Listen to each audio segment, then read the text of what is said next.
श्री स्वामी समर्थ। मी प्रांजली। आजच्या व्हिडिओतील जी माहिती आहे ती अतिशय महत्त्वाची आहे। ही जर माहिती या माहितीचा उपयोग जर आपण आपल्या दैनंदिन जीवनामध्ये केला, अगदी रोजच्या रोज केला, तर तुमच्या लक्षात येईल की तुमच्या घरामध्ये एकोपा वाढला आहे, एकमेकांबद्दल जे प्रेम आहे, जी आपुलकी आहे यामध्ये वाढ होत आहे। त्याचबरोबर तुमच्या घरातील जे आता अन्न शिजवलं जातं त्याची तुम्हाला चव वाढल्यासारखी वाटत आहे, अन्न खूप चविष्ट तुम्हाला लागत आहे आणि त्याचबरोबर घरामध्ये धनधान्यामध्ये बरकत होत आहे। असे बरेच छोटे छोटे बदल जे आहेत ते तुम्हाला लक्षात येतील। त्याचबरोबर तुमच्या घरातलं वातावरण जे आहे ते सुद्धा आनंदी होत आहे। आणि तुम्ही ऐकलं असेल की आपण जसं खाऊ म्हणजे जसं अन्न तसं मन, तसे विचार, तशी दृष्टी तशी सृष्टी, या अशा बऱ्याच गोष्टी आपण ऐकतो। तर या पद्धतीने जर आपण अन्न खाल्लं म्हणजे जेवण केलं तर अगदी आपला बघण्याचा दृष्टिकोन असेल, बोलण्याचा दृष्टिकोन असेल, आपल्यातील सकारात्मकता असेल, आपल्या ऑरा म्हणजे आपल्या शरीराभोवती जे आवरण असतं ते सुद्धा तुम्हाला सकारात्मकतेने भरलेलं बघायला मिळेल। याचा अनुभव जो आहे तो तुम्ही स्वतः घ्याल।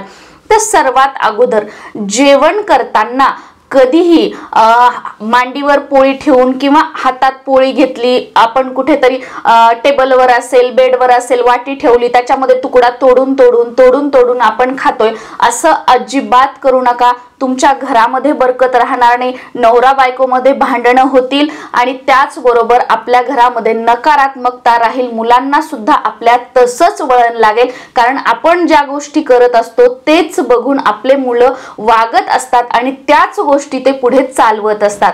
त्यामुळे सुरुवातीला ही जी गोष्ट आहे ती आवर्जून टाळा। जेवण करायचं म्हटलं तर अगोदरच्या वेळी बघा की आपल्याला बसायला पाट असायचा आणि आपल्या समोर चौरंग असायचा, तर त्या चौरंगावर ताट असायचं। म्हणजेच काय की ताटाला आसन दिलं जायचं, एवढं महत्व किंवा एवढा मान त्या अन्नाचा, त्या ताटलीचा ठेवला जायचा। पण आता आपण काय करतोय की मांडीवर ठेव, हातामध्ये ठेव, सोफ्यावर ठेव, बेडवर ठेव, या गोष्टी कधीच अशा करू नका। जेवण करताय तुम्ही, एक खोली असू द्या, 10 खोली असू द्या, बंगला असू द्या, झोपडी असू द्या, कुठेही असू द्या, पण जेवण करताना एक ताट घ्या, त्यामध्ये वाटी घ्या भाजीसाठी वगैरे। जेवण करताना तुम्ही जरी पाणी पित नसाल तर एका ग्लासमध्ये पाणी ठेवा। ही गोष्ट का सांगितली जाते, कारण जेवण करताना जर कधी ठसका लागला, एकदम नळ्यामध्ये आपल्या अन्न अडकलं, तर त्यावेळेला पाणी पिण्यासाठी म्हणून बरेच जण आपण बघतो की जेवायला उठतात, किचनवर जातात, ताटलीमध्ये घेणार की कुठेही बसणार, पाणी घेणार नाही, अरे नंतर जेवताना म्हणणार अरे पाणी दे बरं, अगं पाणी दे बरं, किंवा जेवण झाल्यानंतर खरकटा हात तसाच ठेवणार, कितीतरी वेळाने सगळ्या घरामध्ये फिरणार, बाहेर जाणार आणि लक्षात अरे मी पाणीच पिलं नाही, त्यावेळेला पाणी पिणार। पण जेवण झाल्यानंतर किंवा अगदी तुम्ही कशाचा एक घास जरी खाल्ला असेल तर खरकट तोंड ठेवून कधीही फिरू नये आणि खरकट तोंड ठेवून कधीही झोपू नये किंवा बसू नये। ही गोष्ट आपण नेहमी लक्षात ठेवली पाहिजे। ही गोष्ट आपली आजी, पणजी, आपल्या घरातील जी मोठी मंडळी आहेत बघा, नेहमी आपल्याला सांगतात आणि यामुळे आपलं आरोग्य असेल किंवा अन्नपूर्णा मातेची कृपा असेल किंवा आपल्याला एक प्रकारची चांगली शिस्त, एक चांगली सवय, या अगोदर आपण काय केलं हे तुम्ही सोडून द्या, पण यानंतर आपण या गोष्टी पाळण्याचा प्रयत्न करा, म्हणजे आपोआपच आपले मुलं आपण जे करतो ते बघतील आणि ते वागायला लागतील। हा एक दिवसातच होणार नाही की तुम्ही आज सुरू केलं आणि तुम्ही मुलांना मारताय का, असं नाही, तुम्ही रेग्युलर मध्ये करा, आपोआप तुमचे मुलं जे तुमचं बघतील आणि तेही तसं करतील। आम्हाला अशीच सवय आहे, आम्ही असेच आहोत असं नाही, या सवयी चांगल्या आहेत, आपण त्या जोपासायला हव्यात। आणि आता तर नवीन वर्ष सुरू होत आहे, तर नवीन वर्षामध्ये मी माझ्या स्वतःमध्ये हे बदल करणार आहे, हे जर तुम्ही ठरवलं तर या गोष्टी काही अशक्य नाहीयेत। त्यामुळे आपल्याला आता चौरंगावर वगैरे ताटाला आसन ठेवून जेवण होत नाही, पण एका जागेवर बसा, खाली आपल्या बसायला काहीतरी आसन घ्या, समोर ताटामध्ये सगळं व्यवस्थित वाढून घ्या आणि जेवण करा। जेवण करताना कधीही रागराग करू नका किंवा तुमचा चिडलेले आहात, तुमच्या मनामध्ये कोणाबद्दल तरी राग आहे, तर मन शांत होईपर्यंत जेवण करू नका। ज्या वेळेला तुमचं मन शांत होईल त्यावेळेला आपल्याला जेवणावर बसायचं आहे किंवा जेवण करायचं आहे। त्याचबरोबर जेवताना जेवण झालं की बऱ्याच जणांना सवय असते तिथे असं टिकून बसायचं आणि ते ताट आहे ते हाताने असं दूर लोटायचं, तसंच एका कोपऱ्यामध्ये ठेवायचं आणि गप्पा मारत बसायचं, तासन तास तिथेच बसले. असं कधीही करू नका. जेवण झाल्यानंतर जागेवरून उठा, आसन सोडा, दुसरीकडे हात धुवा. ताटामध्ये कधीही हात धुवू नका, बाजूला जाऊन हात धुवा. त्यानंतर आपलं जे ताट आहे ते उचला. जिथे तुमचं वॉश बेसिन असेल किंवा भांडे ठेवायची जागा असेल तिथे ते ताट अगदी व्यवस्थितपणे ठेवा. असं साईडला ढकलून वगैरे देऊ नका. या गोष्टी छोट्या छोट्या आहेत पण याचे जे परिणाम आहेत ना ते आपल्या आयुष्यावर खूप मोठे मोठे होणार आहेत. आणि याच गोष्टींवरून आपल्या घरामध्ये कसं वातावरण ठेवायचं किंवा आपल्या घरातील सकारात्मकता राहील किंवा नकारात्मकता राहील या सर्व गोष्टी ज्या आहेत त्या अवलंबून असतात. तुम्ही बऱ्याच ठिकाणी बघत असाल, बंगला आहे, दारामध्ये गाडी आहे, घरामध्ये मुलं मुली नवरा बायको सगळे जण आहेत पण त्या घरामध्ये प्रेम नाहीये. वरून जरी दाखवत असतील पण त्या मनामध्ये प्रेम नसेल, त्यांच्या नात्यामध्ये एकोपा नसेल, जे आपण म्हणतो ना की माझी माणसं, माझं माझं म्हणणारं त्यांच्या जवळ कोणी नसेल, असं आपण आपल्या आजूबाजूला बघत असतो. या छोट्या छोट्या गोष्टींचं रूपांतरच मोठ्यामध्ये होत असतं. आपण ऐकत असाल बघा, थेंबात थेंबात तळे साचे. तर या सुद्धा गोष्टी अशाच असतात की आपण जाऊ दे जाऊ दे, काही नाही होत काही नाही होत, पण या छोट्या छोट्या काही नाही होत म्हणणाऱ्या गोष्टी एवढ्या मोठ्या होतात की तुमच्या आयुष्यामध्ये कधी वादळ येईल, आपली माणसं कधी दूर जातील, तुम्ही कधी एकटे पडाल याचा तुम्हालाही थांगपत्ता लागणार नाही. त्याच्यामुळे या छोट्या छोट्या गोष्टी आहेत ना त्या आपण पाळल्या पाहिजेत. जेवण करताना तुमचे मुलं असू द्यात, तुम्ही स्वतः असू द्यात, अगोदर हात धुवा आणि हात धुतल्यानंतरच जेवण करायला बसा. पायामध्ये चप्पल घालून कधीही जेवण करू नका. बेडवर बसून कधीही जेवण करू नका. किंवा आपण कुठेही असं उघड्यावर बसलोय की एकीकडे हे ठेवलं, एक घास खाल्ला की जाऊन पोळी आणली, असं आणली नाही. आपल्याला जे जेवण लागतं ते व्यवस्थित ताटामध्ये वाढून घ्या आणि तुम्हाला जे लागतं त्याच्यापेक्षा कमी वाढून घ्या. कधीही एकदाच परत चला जेवता जेवता उठावं लागेल म्हणून एकदाच 2 पोळ्या वाढून घेतल्या असं कधीच करू नका.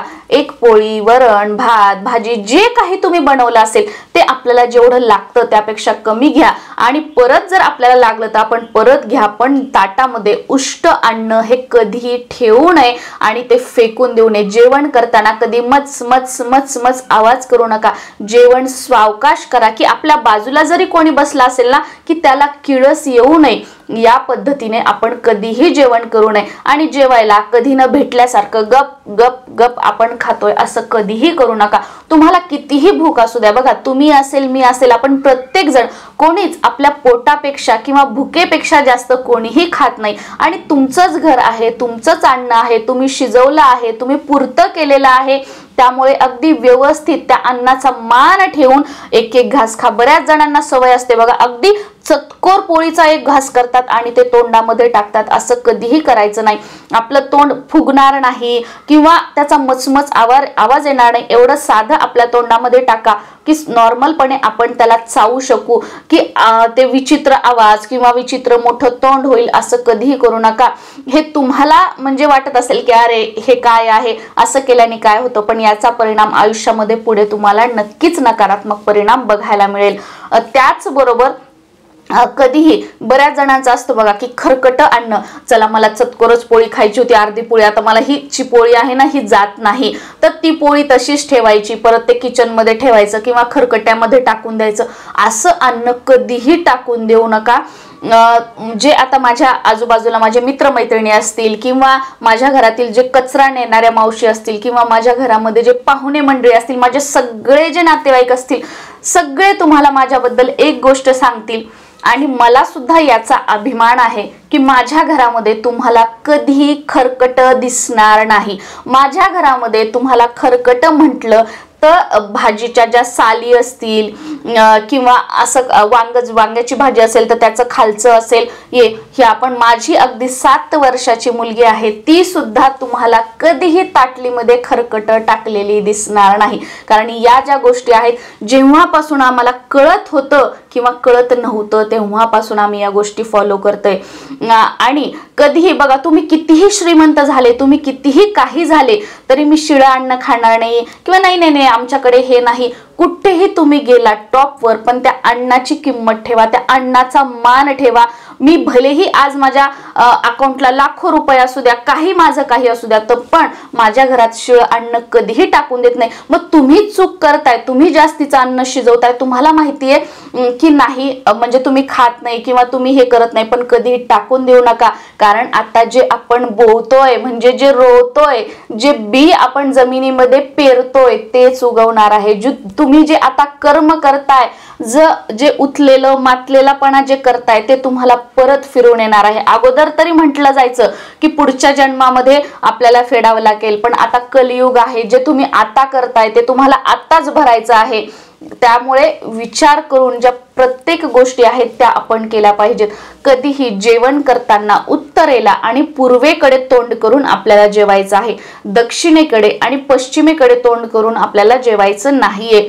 जेव्हा आपण पश्चिमेकडे तोंड करून जेवतो त्यावेळेला रोगराई, आजारपण हे आपल्या पाठी लागतं आणि जे आपण अन्न जेवत आहोत ते प्रेत योनीमध्ये जातं असं म्हटलं जातं. आणि दक्षिणेकडे तोंड करून तर आपल्याला जेवायचंच नाहीये. त्यामुळे जेवण करतानाची जी उत्तम दिशा आहे ती आहे उत्तर दिशा आणि पूर्व दिशा. जमिनीवर एका जागेवर बसून शांतपणे आणि रोज घरातील प्रत्येकाने, अगदी म्हणजे जे तुमच्या घरामध्ये सदस्य आहेत त्यांनी एका वेळचं जेवण तरी एकत्र बसून करण्याचा प्रयत्न करा. याने आपल्या कुटुंबामधील जे प्रेम आहे, जो एकोपा आहे तो वाढला जाईल. कधीही उष्ट जेवण करू नका. कधीही जेवणामध्ये केस पडलेला असेल तर ते अन्न खाऊ नका. कधीही अन्न जे आहे ते ओलांडून जाऊ नका. कधीही आपल्या खाऊन राहिलेलं जे अन्न आहे तेच अन्न ताटामध्ये तसंच जे आपली पोळ्याची दुर्डी आहे किंवा पोळीचं भांडं आहे त्याच्यामध्ये ते ठेवू नका. खरकट जेवलेले जे भांडे आहेत ते कधीही गॅसवर ठेवू नका. अशा सांगायला गेलं तर खूप साऱ्या गोष्टी आहेत, पण हा व्हिडिओ जो आहे तो खूप मोठा होत जाईल. त्यामुळे या व्हिडिओमध्ये फक्त एवढंच. बघू कधीतरी याच्या नंतरच्या ज्या पुढच्या गोष्टी आहेत त्या कधीतरी नंतरच्या व्हिडिओमध्ये सांगण्याचा प्रयत्न करेल. पण यातील जी गोष्ट आहे ती नक्की पाळण्याचा प्रयत्न करा. यासाठी आपल्याला कोणताही उपाय नाही, कोणती सेवा नाही, फक्त आपल्यामध्ये छोटे छोटे बदल करायचे, आपल्याला चांगल्या सवयी लावून घ्यायच्या आहेत आणि त्याचे जे सकारात्मक परिणाम आहेत ते आपल्यालाच बघायला मिळणार आहेत. श्री स्वामी समर्थ.